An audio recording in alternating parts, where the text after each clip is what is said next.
L'interview politique d'Europe 1 en plein dans cette actualité d'écoutes américaines. Jean-Pierre Elkabbach, vous recevez Pierre Lellouche, député Les Républicains de Paris. Messieurs, c'est à vous. Pierre Lellouche, vous faites partie des politiques espionnés par vos amis américains. Bienvenue et bonjour. Merci d'être avec nous. La NSA dispose de votre numéro de portable, votre numéro personnel. D'abord, est-ce que vous êtes surpris? Non. Non. Et pourquoi vous?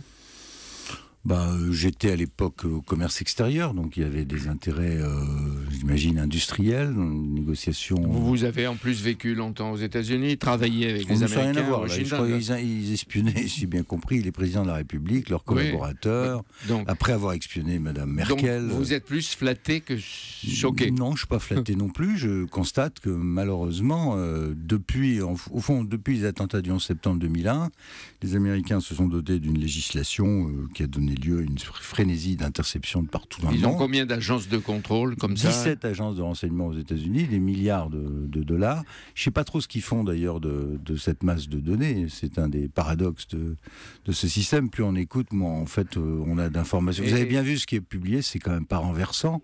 Donc, oui, mais ils doivent avoir d'autres choses. Mais quels secrets ils espéraient découvrir chez vous? Les négociations en cours avec différents pays, les négociations commerciales.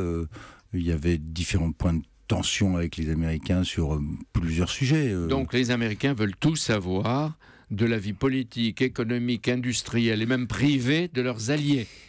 C'est ça qui est un peu difficile et qui est même absolument lamentable, c'est que autant on peut comprendre une coopération entre alliés contre le terrorisme, d'ailleurs on l'a fait, et ça marche. Par exemple au Mali, on a des drones qui fonctionnent en temps réel avec les informations américaines, ou en Irak, ou Daesh, tout ça, ça doit fonctionner, ça fonctionne.